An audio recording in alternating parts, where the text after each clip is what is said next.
Un jour, les disciples de Jésus lui ont dit « Seigneur, enseigne-nous à prier ». Je vous propose de lire ce passage dans l'évangile de Luc au chapitre 11, du verset 1 au verset 13. Jésus priait un jour dans un certain endroit.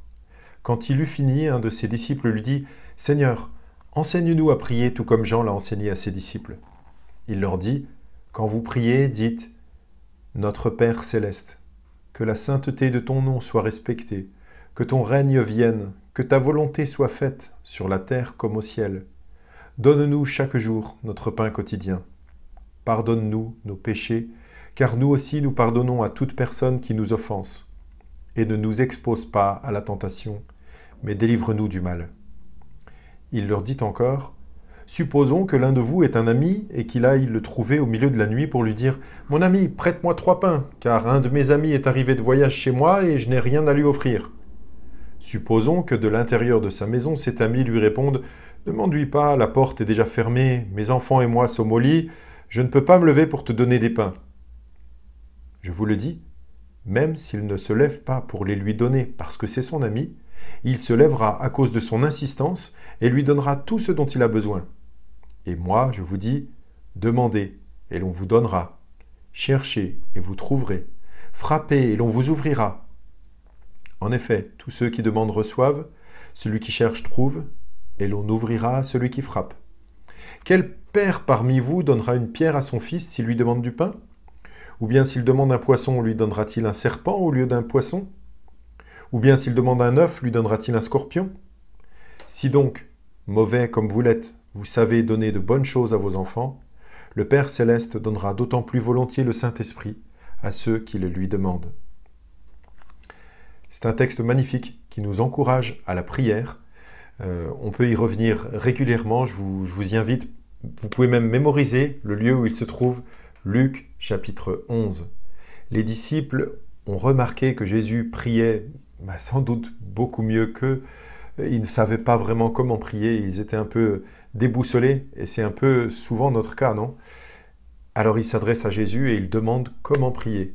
« Enseigne-nous, Seigneur. » Et alors, la façon de faire de Jésus me semble étonnante.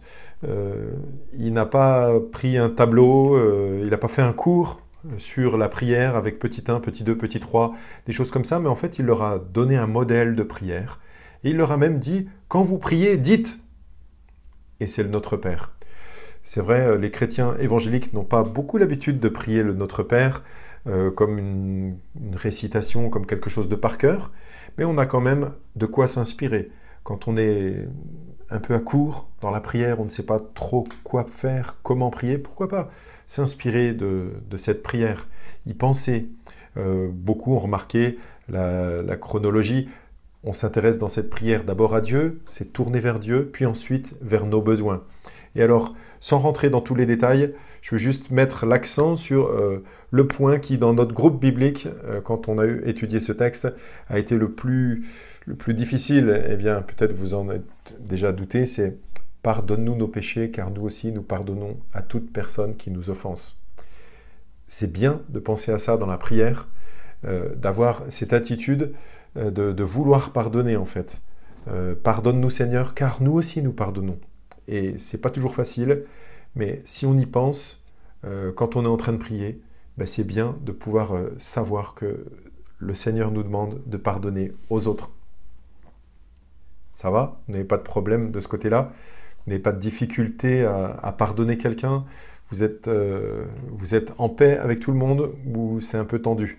Eh bien, peut-être c'est l'occasion, en méditant sur ce texte, de prendre une décision. Ça, chacun est capable de voir pour lui-même. Et ensuite, Jésus donne cet exemple de cet ami qui vient frapper chez un autre ami et celui qui est dans la maison dit « Oh ben non, c'est pas possible, je peux pas te donner du pain parce qu'on est couché avec mes enfants et tout. » Et Jésus dit, dans l'histoire qu'il invente, en fait, dit « Mais il a qu'à insister, en fait. Il a qu'à insister, frapper, demander. Et celui qui est dans la maison finira bien par ouvrir. » Et il dit, il ouvrira même s'il ne se lève pas pour les lui donner parce que c'est son ami. Il se lèvera à cause de son insistance et il lui donnera tout ce dont il a besoin. C'est marrant qu'en fait Jésus dise ça parce que après il nous parle de la prière, de demander, et en fait quand on prie, on demande à Dieu. Donc c'est comme si, je trouve, il nous encourageait à nous comporter comme ce gars qui a vraiment besoin du pain, quoi, qui vient frapper. Et si Dieu ne répond pas tout de suite, eh bien, d'oser, insister, demander avec persévérance. Et il dit même que nous qui sommes, il dit, méchants comme vous l'êtes, vous savez donner de bonnes choses. En fait, ça ne veut pas dire qu'on est forcément méchant dans le sens toujours mauvais et tout ça, mais en comparaison avec Dieu, forcément, on est moins bon. Mais pourtant, avec nos enfants, on est capable, c'est ce que Jésus dit, on est capable de donner de bonnes choses. Quand ils ont envie d'un bon gâteau, on ne leur donne pas forcément des épinards ou des asperges, on leur donne un bon gâteau. Alors là, les exemples sont différents, c'est un œuf, ou voilà, de bonnes choses. Et en fait, la conclusion, c'est le Père Céleste donnera d'autant plus volontiers le Saint-Esprit à ceux qui le lui demandent. Demander le Saint-Esprit, c'est demander que Dieu soit en nous.